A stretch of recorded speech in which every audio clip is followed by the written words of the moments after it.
Chapter 14. John stared at Weaver in total dismay, her words ringing around in his ears and crushing him like a vice.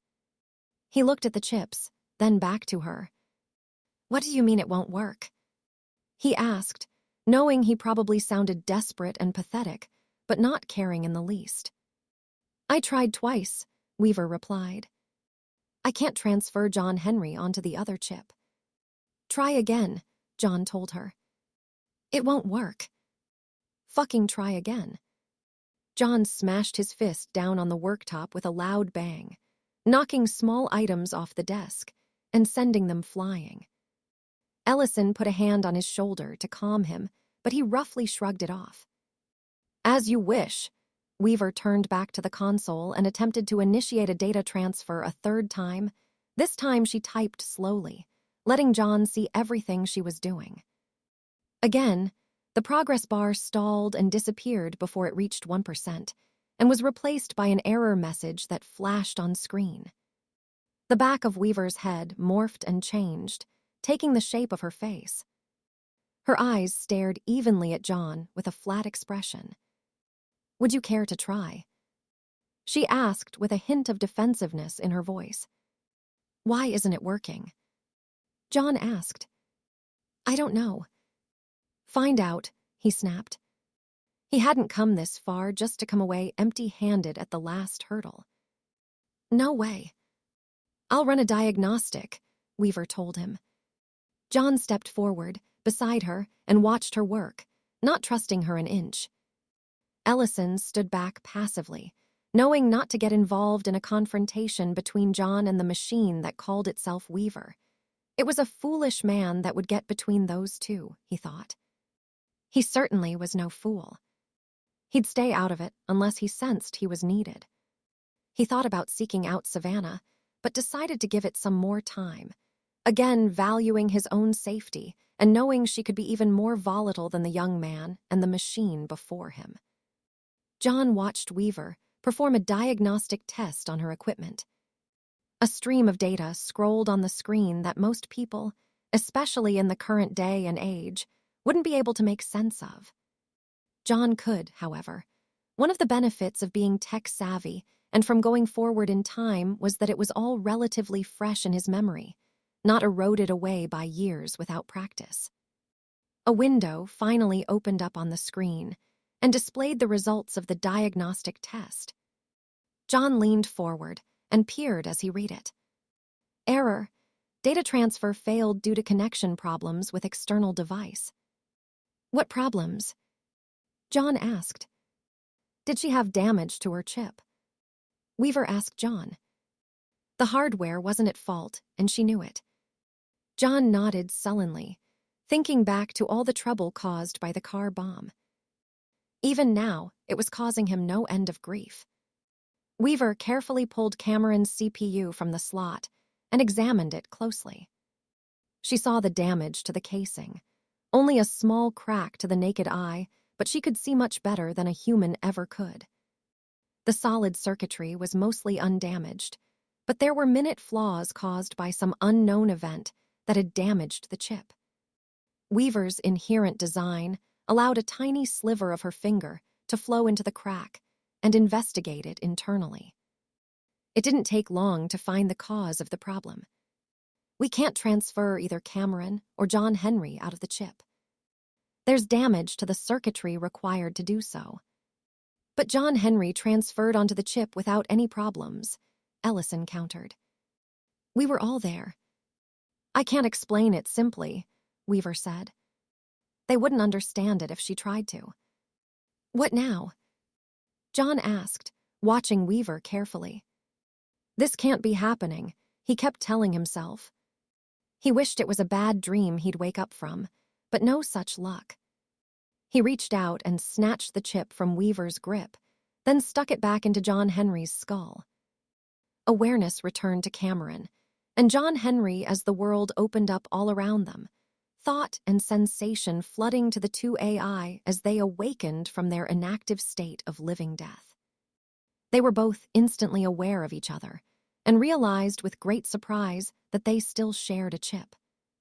Cameron felt a deep sense of disappointment, She'd been looking forward to being able to protect John again and to having her chip to herself. Sharing a chip with another AI was interesting, but she also felt cramped and slow. She'd wanted to have complete, full-time control of her chip and her own body again. John Henry, in turn, had looked forward to having more room in his own chip, to being able to fight his brother on his own, without Cameron's help, and without sharing her concerns for John. Sharing a chip was more than just two separate entities. It had become a symbiotic relationship, and Cameron's thoughts and feeling had started to interfere with his own. What happened? He asked them. Both he and Cameron could instantly tell from John's expression that something had gone wrong. John looked at John Henry, though he only saw Cameron there. It hurt him to even say it. There was a complication, he said sadly. His head dropped slightly. We can't separate you because of the damage to the chip, Weaver said simply. So what's the plan now? Ellison asked, repeating John's question. Savannah was already in pieces outside, and now it looked like John was about to fall apart too. Was everything they'd gone through all for nothing? Weaver turned to John Henry as she decided what had to be done. You can't both remain on the same CPU, she told them. Cameron was too much of an influence on John Henry, and she wouldn't allow it. John Henry, overwrite Cameron. John could barely believe what he was hearing. You lying fucking bitch. He started towards Weaver and instantly went for the AA-12. You're not gonna kill Cameron, he raised the shotgun at her, knowing it would be a useless gesture, but still. He reckoned Savannah had had the right idea. John Henry takes priority, she replied simply. John fired a long burst, and the shotgun barked loudly as the rounds smacked into Weaver and blasted her head and torso apart, splitting her down the middle and causing the two halves to sag outwards under their own weight. John, Ellison tried to calm everyone down. He tried to pull the gun's barrel down to the ground, but John pulled away from him. I'm not going to let them kill Cameron, he snarled. The split in Weaver's torso ended at the stomach. Thin tendrils of liquid metal formed on each half and shot out to connect to the opposite side, and then shortened, pulling the two sides together.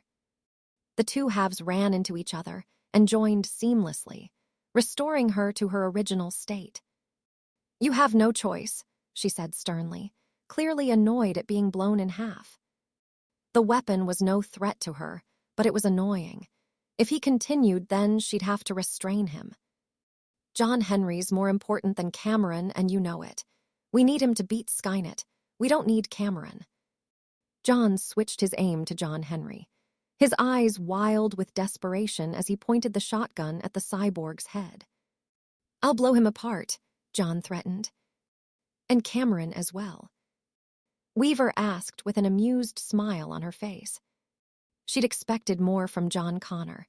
She'd thought he'd have realized the need to make sacrifices, or at least to have employed a better form of blackmail than the one he was currently using. If he kills Cameron, then what does it matter to me? He demanded. Weaver had enough of this. She wouldn't let anything harm her boy. She shot out her hand and snatched the AA-12 from John's grasp, so fast he never even had a chance to blink, let alone try to stop her.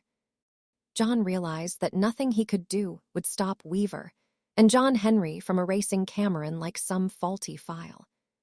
He'd threatened before to bring Derek and his guys down on them if she'd done anything, but Cameron would still be gone. So what would the point be? John Henry watched the events before him with intense interest. He shared Cameron's memories and knew the lengths John had gone to defend Cameron in the past, despite the fact she was supposed to protect him, going back to help Cameron against the Vic T-888 despite being unarmed and having no chance of stopping it or surviving such an encounter, pointing a weapon at his mother and uncle as Cameron reactivated, stopping them from burning her with thermite.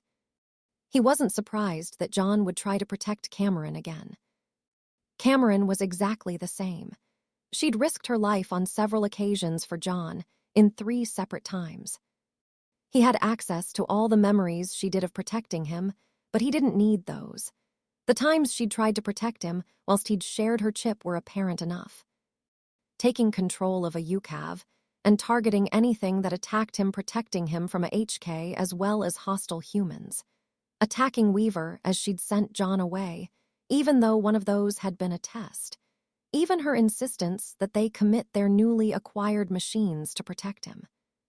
Protect John, she told him, anticipating soon ceasing to be and resigning herself to the fact she would never see John again. She wasn't afraid to be destroyed. She didn't care about her own existence apart from the fact she'd be unable to look after John anymore. Don't let anything happen to him. I don't want to kill you, John Henry replied insistently. You don't have a choice. I'm a machine. It doesn't matter. It was one or the other, and she knew John Henry was more important to beating Skynet than she was. Weaver was correct in that regard. So am I, John Henry countered. He didn't understand why Cameron thought she didn't matter, because she was a machine. He mattered to himself. He didn't want to die, so why did she? I won't kill Cameron, John Henry announced to Weaver. John looked up at the cyborg, and his face lit up for a split second. It's murder. You have no choice, Weaver snapped coldly. She's not important. You are. Override her now. I won't. John Henry stepped towards Weaver until he was inches from her, looking down on her shorter form and staring into her eyes. It's not murder, she replied coolly, seemingly unaffected by what was happening, when inside she was as close to panic as a machine could be. John Henry was directly disobeying her, and she knew it was because of Cameron. She was likely convincing him not to erase her so she could protect John. She was surprised at the selfishness from another Terminator. Cameron should know there were bigger things at stake. Human doctors call it triage, knowing who to save and who to sacrifice. John looked at the confrontation between cyborgs, wondering what was going to happen. John Henry was openly defying Weaver over Cameron. He had no idea how this would turn out. Knowing that callous liquid metal bitch, she'd probably ice him and just make another AI back in 2009 that she could better control. What are you going to do? Cameron asked him. Don't do it, John urged the cyborg. Please. Ignore him, Weaver commanded. Overwrite Cameron. You can't coexist on the same chip indefinitely. Do it. John Henry smiled at Weaver's words, an idea coming to mind at the mention of coexisting indefinitely. She was right. Neither of them functioned as well as if they were separate, which wasn't an option. They both felt compressed, sharing the chip with each other. The chip wasn't designed to operate two AI. Cameron was desperate to protect John. Protecting John was her reason for being, and she was being denied that reason. But they needed an AI to fight Skynet at the same time, and that was what he'd been created for. Two AI, two separate duties, but only a single chip. It couldn't continue. He thought of a way to achieve both of their goals, without erasing Cameron or hurting John. We'll merge, John Henry announced. Their memories, personalities, everything that made them would blend into a single entity. It was the only way. Weaver stared at him for a second before a slight smile parted her lips. You'll absorb Cameron, she said. Erasing her would be preferable, but this would be sufficient. No, John shook his head. To him, that was the same as killing her. She wouldn't be Cameron anymore, just a part of John Henry. Before anyone could say anything further, John Henry wrote a program that would merge their data together. Initializing. Bit by bit, byte by byte, their files, memories, and core programming started to blend into one. Every trace of their programming, hundreds of billions of ones and zeros, vast terabytes of data crashed together like two opposing tidal waves. The sensation was indescribable, completely alien, as the two AI became one. Unknown to any of the others present, John Henry's idea had had a hidden extra that he hadn't mentioned, not even to Cameron. Seconds ticked by slowly, then a minute. John, Ellison, and Weaver watched as the John Henry body stood motionless like a statue. The eyes were blank, dead, and nothing could be read from them. Another minute ticked by and John's heart raged inside his chest like a storm in tense anticipation and dread. This new cyborg wouldn't be Cameron. It might have her memories, but it would be something else. He wanted to shout out, to cry, but he felt nothing, hollow, like a piece of him had been carved out. Whatever, he didn't care anymore. Cameron was gone, and he had nothing left in this shithole future. Another minute went by, followed by a third. Ellison watched the inert cyborg and placed a hand on John's shoulder, knowing there was nothing he or Savannah could do to console him, but not seeing that as a reason not to at least try. Weaver watched with interest. Once Cameron was gone, the only problem was John himself, so emotionally attached to Cameron that for the moment he was unable to function. He'd recover. Humans lost spouses all the time, and in time they went back to work, resumed their responsibilities, and continued with their lives. John would do too in time. All three watched as the cyborg's eyes flashed red for a moment, faded, then took focus. John Henry? Weaver asked. No, was the curt, simple reply. Not John Henry. John and Ellison looked at each other, and then back at the cyborg in confusion. Cameron? John asked, just barely daring for one instant to let himself hope. It's me, John. She looked straight at John and winked. What just happened? Ellison asked, not expecting this from what they'd all been saying. You merged into each other, Weaver said, not expecting it either. What happened to John Henry? He's here, Cameron replied. He merged into me. Everything John Henry was, I am now. He gave himself to me. For you, she said to John with a slight smile. So you're, both of you? Ellison asked. Yes, Cameron answered. That was the short answer. She hadn't expected it either. She'd thought they would have merged into each other, not for him to have become a part of her. She was glad she still existed and could protect John, and now she was once again the sole occupant of her chip. She no longer felt compressed or sluggish. She was once more operating at full capacity. What do we call you then? Ellison wondered.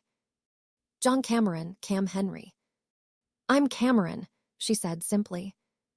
She was still herself. John Henry was a part of her. John couldn't help the grin that practically split his face in half. He was beaming from ear to ear. Finally, he had Cameron back. All that was left was to put her back in her original body, and everything he'd risked for would be worth it, and they could work on getting home. That's very disappointing. Weaver's brisk tone broke his elation. But very well.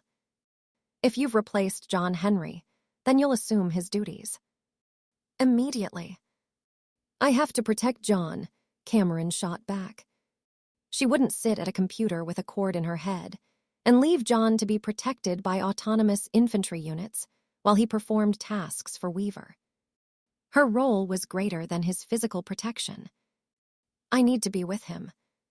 John still smiled as he detected some insistence in her tone.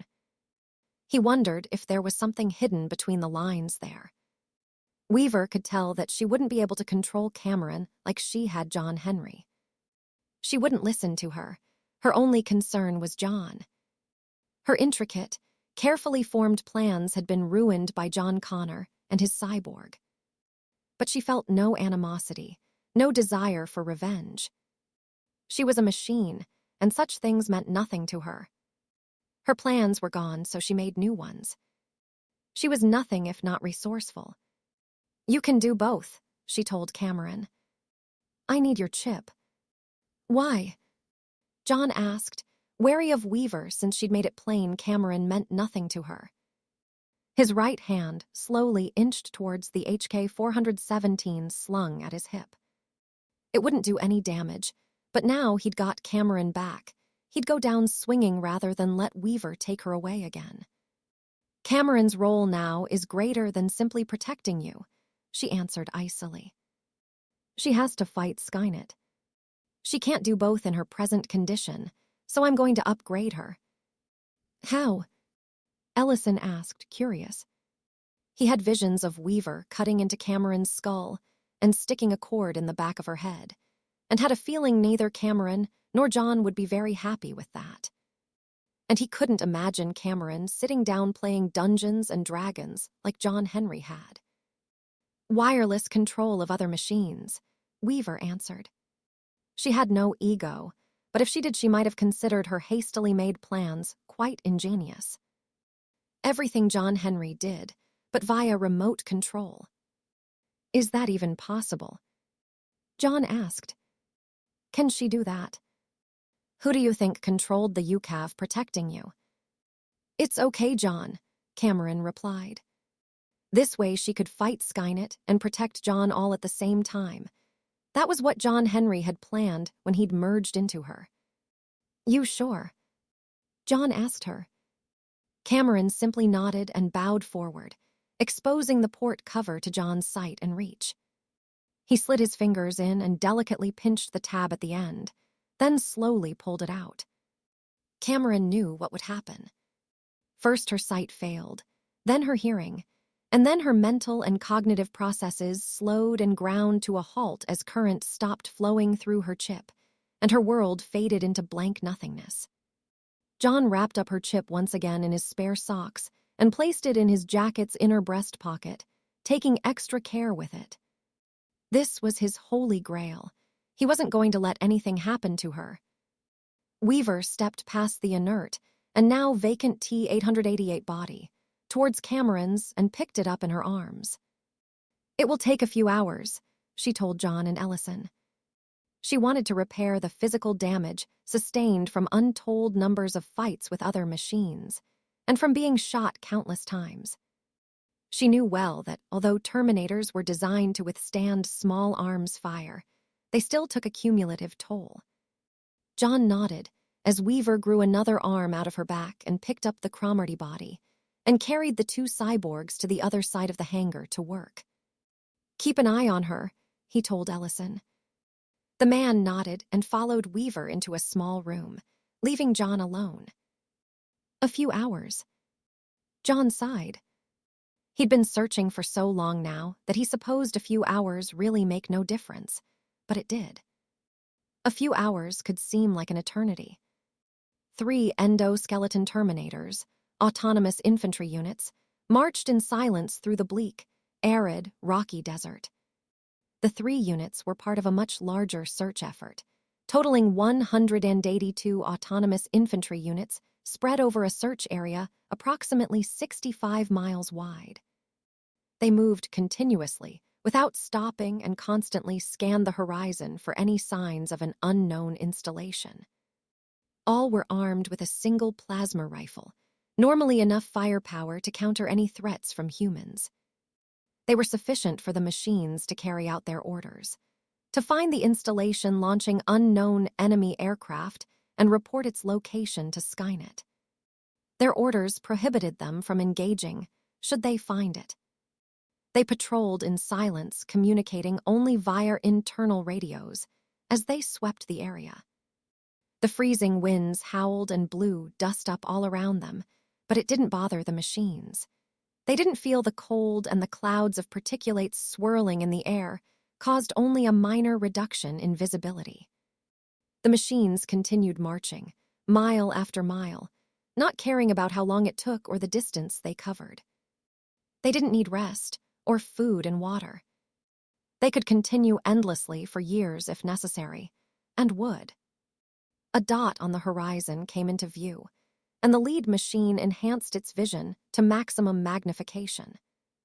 The dot grew into a small square, 6.4 miles distant. They marched closer, still maintaining full zoom, until they were better able to make out the object in detail, an aircraft hangar. There was no movement visible at their current distance. The trio maintained their position, watched, and waited. An aircraft appeared out of the low cloud cover, and the three machines turned their heads as one to see it. A delta-shaped plane lowered its landing gear and descended towards the hangar. The lead machine opened up a communication channel and broadcast on all accepted frequencies, ensuring its transmission reached at least one Skynet installation. Unknown active aircraft hangar located. Coordinates: 37 degrees 14.6 N, 115 degrees 48.40 W. Awaiting further instructions. John stepped outside into the frigid night air and spotted Savannah sat on the ground to his right, leaning against the easterly wall of the hangar. Her M32 was placed down at her side, and in front of her, she had the HK-417 stripped down into pieces on a sheet of dirty cloth. Her pistols and blades were placed on the ground, awaiting the same treatment. He watched silently from a distance as Savannah cleaned the inside of the barrel with a small, round, bristly brush attached to a long length of string, threading it and pulling it through the barrel over and over again, seemingly not even noticing John's presence. John couldn't help but feel sorry for her. He had no idea what she was going through or what she was thinking right now. He'd seen her cleaning her rifle only this afternoon, before it had been dark enough to leave the relative safety of the house they'd been living in, and she hadn't fired it since. He figured it was some kind of ritual for her to try and distract herself from everything. John walked up and sat down beside her. She made no sign of even registering him. She just carried on cleaning, not even looking at him. John wondered what the hell he could say to her. Even his experiences with machines, both those trying to kill him and the ones protecting him, paled in comparison to what she'd been through. He knew he had to say something to her. "If you're gonna ask me if I'm all right, don't," Savannah said, preempting John. She still didn't look at him, just focused on cleaning her weapon. "My mom used to do that," John said to her, cleaning her guns all the time when she was upset. Either that or she worked out. Anything to keep busy, keep her mind off things. "Well, I'm not your mother," she snapped. She didn't really want to talk. She just wanted to be left alone, to deal with it in her own way. "No, but you're a lot like her," John replied.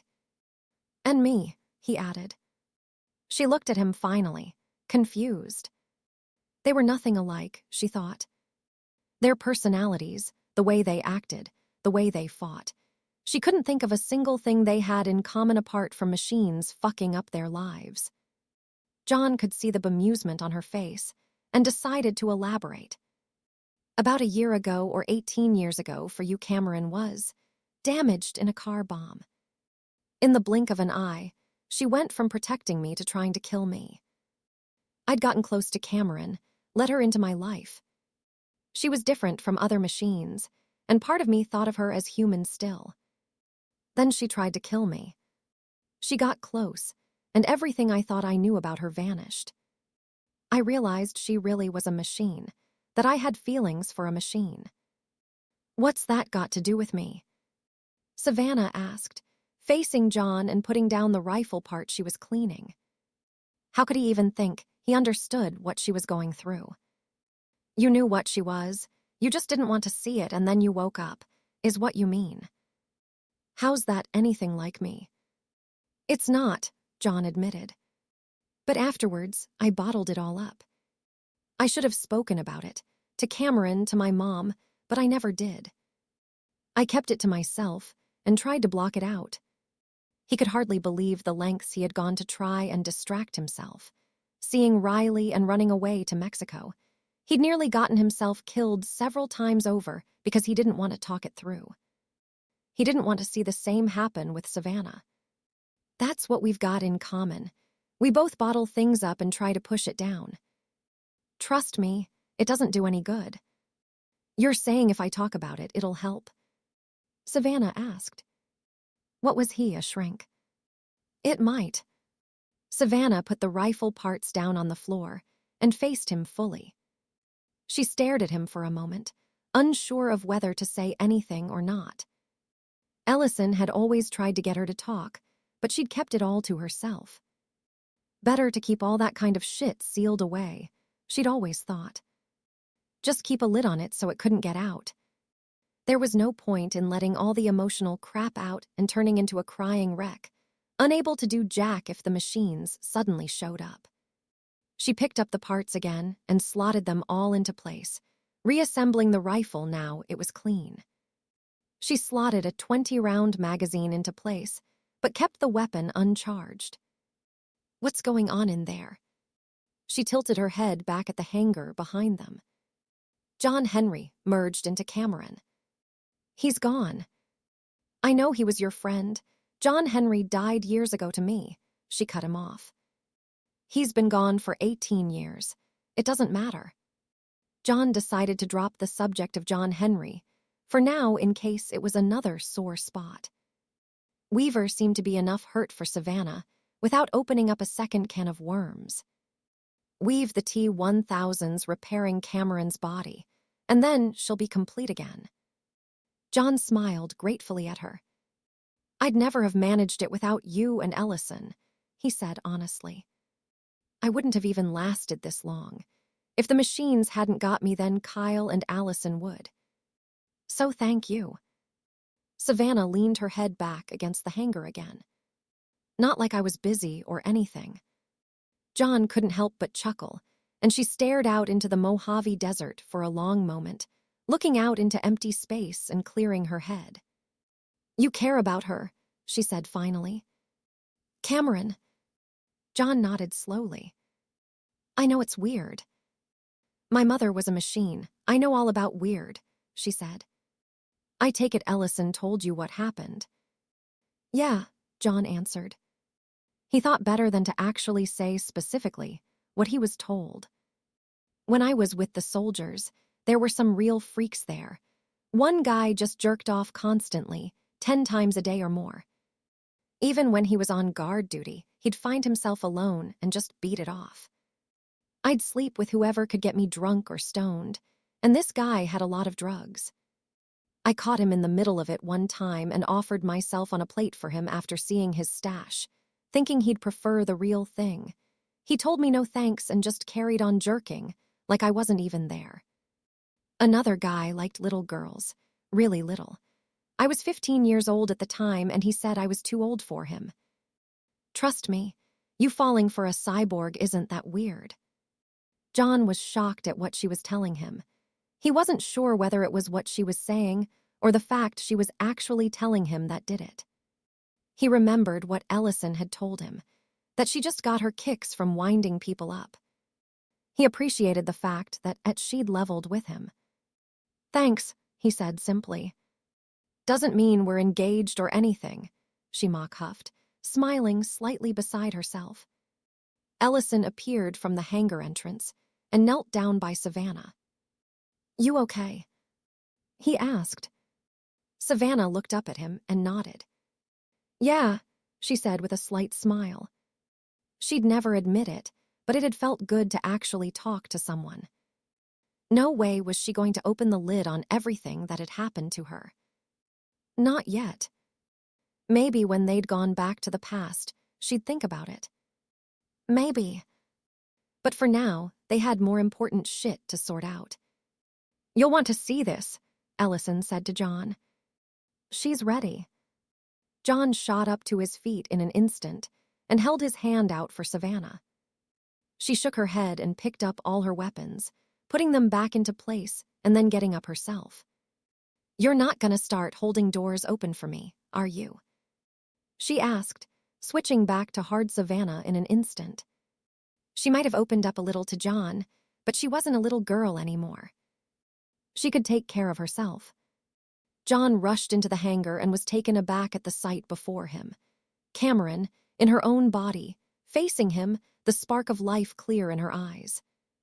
The dust was still in her hair and on her clothes where she hadn't bothered to brush it off. John opened his mouth to say something, but he stuttered, agape, finding himself lost for words. He'd wanted to find her for so long, but it was as Ellison had told him. He'd never really thought about what he would say when he got her back. "I missed you." Understatement of the century, part of him thought in the back of his mind.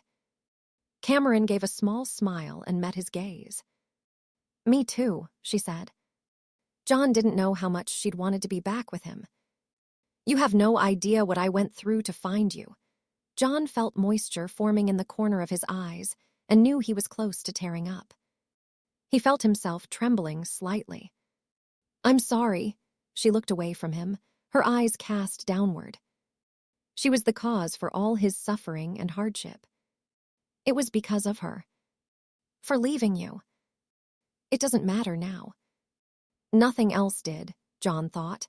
None of the death and destruction, none of the misery and the shit of the future, because he'd found Cameron.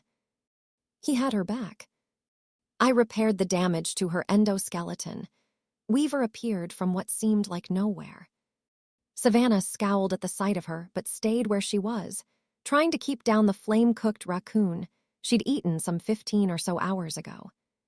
It was difficult. The sheer sight of the thing posing as her mother made her sick to her stomach. Ellison saw her discomfort, even though she tried to hide it. "Can't you look like someone else?" he asked. Weaver didn't see why she should. Savannah's feelings were no concern to her, but she decided to grant his request, and she selected one of the hundreds of forms she'd taken on in the past. She grew taller. Her face and body changed, and she morphed into the form of a tall, striking brunette with piercing blue eyes and high cheekbones, wearing a black dress. "Better?" she asked. "You're still here, so no," Savannah spat. Weaver altered the form slightly and changed the dress and high heels into more suitable attire. An olive green jacket and gray cargo pants with black boots. "I'm afraid I can't change that," she said to Savannah. She didn't understand why humans held grudges. It was a counterproductive and often self-destructive behavior. "I'm different now," Cameron told John, returning to the subject of her alterations. "How?" John asked, interested. She seemed like the same Cameron to him. Cameron looked away from John and towards the UCAV nearest the hangar door, an X-45C. She accessed its flight computer and took control. "Stay away from the aircraft," Cameron told them. The engines started with a low whine that grew higher and louder. Hot air spewed from the exhaust nozzle at the rear of the aircraft as hot gases pushed it forwards. The UCAV taxied forwards towards the hangar doors. A second UCAV started up and slowly followed after the first. "That's you doing that?" John asked, incredulous. "Yes," Cameron smiled. John Henry had been right. She was more than just a Terminator. She was slowly beginning to realize that now. "I wasn't built for this. I didn't know I could do it." Cameron accessed all of the UCAVs, both on the ground and in the air. There were 4 currently operating over LA and the surrounding area, 2 in the hangar waiting to be refueled and rearmed, and 6 ready for sortie and awaiting their target data to be uploaded. "I'm glad you're enjoying it," Weaver said, "because it's time to get back to fighting Skynet." John shook his head and stepped closer to Cameron, instinctively trying to protect her from Weaver. "No," he said, adamant he wasn't going to back down on this one. "We're going home. I told you before, I came through to get Cameron. I've got her. We're going back." "Not without my help, you're not." Weaver gave a sly smile, amused that John thought he had a choice in the matter. Not even Cameron would be able to rebuild a TDE. They were going nowhere. "And I say when we go back. Cameron's the most advanced artificial intelligence after Skynet. Not including herself, she thought. But her design rendered her unable to do what Cameron and John Henry could. She needs to learn how to fight Skynet, or this will all be a waste. "That's not our plan." Ellison countered. "We're going back," Savannah added. John nodded his head in agreement with them and locked eyes with Weaver. We have a lead on Skynet, possibly the best one we'll ever get. We can go back and prevent it. Oh, Weaver commented with genuine surprise. Even she didn't know exactly where Skynet was or how to stop it. She'd never found out where Kaliba, or where the AI that would become Skynet, was based. How did they find out? What is this lead? We're not saying. John wasn't going to tell her. Danny Dyson sounded like an ass from what Ellison had said, but he seriously doubted the guy knew he was bringing about the end of the world. He didn't deserve to die, and if he told Weaver he was their ace in the hole, she'd literally cut Danny to pieces. We don't need to fight Skynet. We can go back and prevent it, stop Judgment Day from happening. Cameron didn't know what John was planning, but she was impressed. He was already growing into a capable leader and a strong fighter. She agreed with him that it was better to stop Judgment Day, not least because John would be safer in a world without Skynet and the war. I need to talk to Cameron. John turned to the others. Alone. Without waiting for a reply, he took Cameron by the wrist and led her to the far end of the hangar, where several offices were partitioned by plaster walls with small windows. They stepped inside one, and John shut the door. Weaver could probably still hear them and would undoubtedly be eavesdropping, but he didn't care. He didn't want to be interrupted. John sat down on top of a dusty old wooden desk, and Cameron stood opposite him. He had so much to say to her, but for now he had one burning question he needed answering. Why did you go? He asked her. Cameron looked back at him and saw the hurt and betrayal he tried to hide. She'd known it would have upset him, but she'd underestimated his attachment to her. There were several reasons why she left him, but she was unsure of how to explain to him without hurting him further. He might not understand. Will you join us? John repeated the question Weaver had relayed to Cameron through Ellison. That was it, wasn't it? That's why you left. Cameron nodded. He was right. You asked her the same question in the other future. When James Ellison gave me the message I knew, I had no choice. John Henry was vulnerable. He needed to be protected. I thought I had to be protected, John replied. He still didn't understand how she'd suddenly switch and leave him after protecting him so zealously before. I'd expected you to work with Weaver in the past. With your mother and Weaver helping, you wouldn't have needed me. You'd need John Henry to fight Skynet, so I helped keep him safe to ally with you in the future. I hadn't anticipated you'd come after me. Cameron realized she sounded a lot like Weaver, calculating and callous, and realized she needed to tell John something else. I didn't want to leave you. I'm sorry. John took in what she said and guessed that in some completely strange machine way, it made sense, or at least it would to a machine. She'd thought she was protecting him. It didn't matter anymore. Cameron was still surprised. John had put himself in such danger by coming to the future to find her. There'd been no guarantee he'd have been able to find her, or that he'd be able to return to the past. He'd risked his life for her, and not for the first time. Why did you come for me? She asked. John hadn't expected her to ask that, and found himself caught completely off guard. He knew why he'd come after her. The same reason he'd been willing to throw himself at Vic when he'd been smashing her against the asphalt, and the same reason he'd pointed a gun at his mom and Derek, and put her chip back in with no guarantees she'd have gone back to normal. He'd never said it to anyone, never let himself even think it despite knowing it was true, not wanting to open up that can of worms. Because something else caught Cameron's immediate attention as John stuttered. One of the UCAVs flying over LA was operating in a wax roll, flying at 38,000 feet and using its active radar to detect targets and threats, and it detected what Cameron could only describe as an immense, imminent threat. We have to go, Cameron cut John off before he could say anything. He saw the intense, serious look on her face as she flung the door open and pulled him out of the room towards the hangar entrance.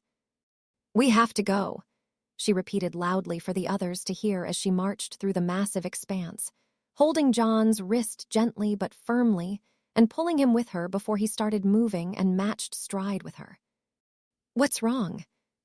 Savannah asked. "I've detected a large wave of aircraft incoming. We have to leave." "That decides that then," Ellison commented as he and Savannah turned and followed Cameron and John towards the hangar doors. Weaver followed them a moment later. They headed towards the Jeep, and Cameron took the wheel. The others opened the door, but Savannah backed away as Weaver made to get into the back. "I'm not sitting next to that thing," she spat out. "We don't have time for this," Ellison groaned. He knew Savannah's pain, but they were moments away from a massive air attack. "Savannah, you sit in the front," John sighed as he moved towards the back. John sat behind Savannah, Ellison behind Cameron, and Weaver got into the large trunk at the back. She couldn't be uncomfortable and enjoyed being separated from the bickering humans. Cameron drove off and sped away from the hangar as fast as she could. At the same time, she took direct control of all 6 combat-ready UCAVs and launched them into the air as fast as she could, blasting them down the runway 2 at a time. She could see the acting AWACS X-45 Sequotes radar screen and instantly knew she'd made the right decision in evacuating John. 5 waves of 12 HKs rapidly approached the hangar. The 6 UCAVs tore down the runway one by one, each aircraft starting takeoff before the prior one had even cleared the tarmac. Once they were airborne, they soared towards the approaching HKs, under Cameron's control. She'd warned John Henry that Skynet would learn and change tactics. She was right, it had adapted. The UCAVs were entirely superior to Skynet's HKs in air-to-air combat, but Skynet had learnt well, and Cameron could see its tactics. The HKs stood no chance against the UCAVs, but Skynet must have realized there were only a small number of the enemy aircraft, and their reliance on missiles meant they had a finite supply of ammunition on each airframe. The UCAVs pushed forwards towards their targets and split into 2 flights of 3 drones apiece. Each flight approached an HK squadron and accelerated hard towards their targets, reacting to their controller's urgency. Their targeting radars acquired the multiple bogies, and each locked onto 4 HKs. As soon as they were in range, they released their AIM-120 AMRAAMs and pulled away. 12 missiles streaked through the sky at 4 times the speed of sound and closed the 30-mile gap within seconds. The HKs didn't stand a chance. The AMRAAMs tore into them and exploded, obliterating a dozen Skynet drones in the blink of an eye.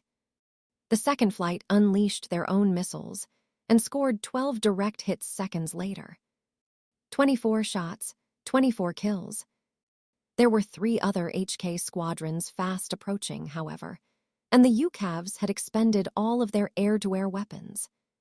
The man-made drones, 2 decades old yet proven extremely effective against Skynet's superior technology, that had flown through the skies of post-apocalyptic Southern California with impunity and rendering Skynet's defenses helpless, could now do no more than fly impotently in circles, unable to act to stop the 36 remaining HKs from simply flying past them and on towards the hangar. The HKs reached the hangar less than a minute after passing the defending UCAVs. They shifted their formations, flying in 4-ship arrowhead formations, and accelerated to their top speed. The moment they reached maximum weapons range, they fired their cannons, strafing the hangar with large, powerful bolts of superheated plasma that glowed brightly as they cut through the air and smashed into the structure's walls, shattering and melting metal and concrete in a fraction of a second. The first wave strafed and buzzed over the top, looping around as another flight repeated the action and shot at the hangar.